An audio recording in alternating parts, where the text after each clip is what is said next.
The story of Phaethon. Characters include Phaethon, Helios the sun god, Clemen, Phaethon's mother, Zeus the god of the seas, and of course, the Sun Chariot.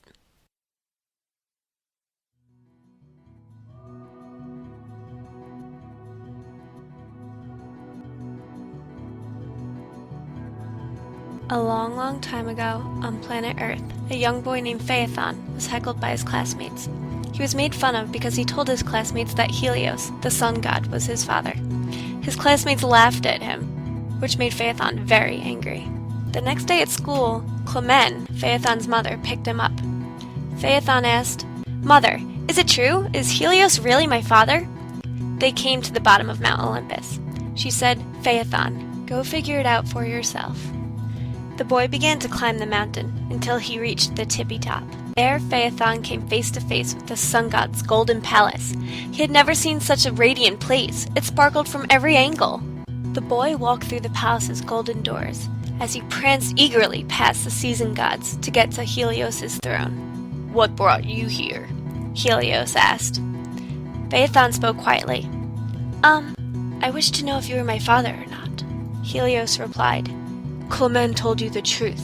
You are my son, Phaethon, and I shall prove it to you by granting anything you wish for in the world. But you cannot ride the Sun Chariot." The only thing Phaethon wished to do was ride the Sun Chariot.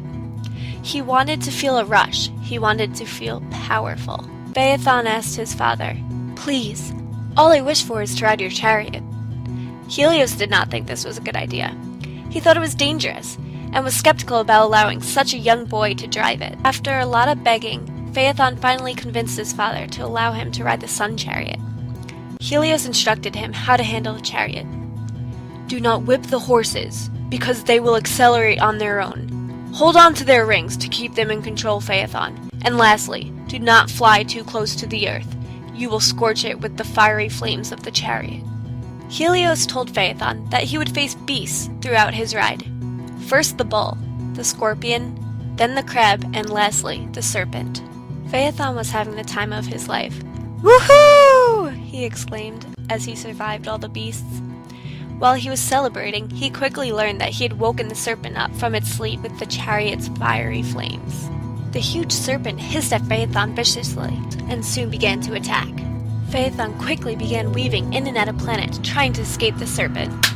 Its sharp fangs missed Phaethon, but snapped the chariot's reins in half. The horses went wild. Phaethon quickly realized that he had nothing to control the chariot with.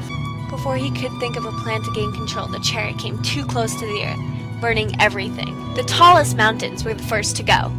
Then the woods of the Sahara burned to crisp. The springs turned into streams, and the rivers shrunk. Just before Phaethon could destroy Earth and its entire people, Zeus, the god of the seas, arose from the ocean and struck the chariot down with his thunderbolt, killing Phaethon. A new sun chariot was created for Helios, but he refused to ride it. He was in disbelief and so upset that his son had died. Helios blamed Zeus for his son's death and mourned for a day, not leaving his palace. Gods came to console Helios and begged him to shine, or else Earth would be a cold, dark place. The next day, Helios decided to provide the earth with his warmth and sun by riding his chariot. Because of Phaethon's wish, some of the earth's seas are warm, the Sahara Desert was created, and we still have sunlight every day.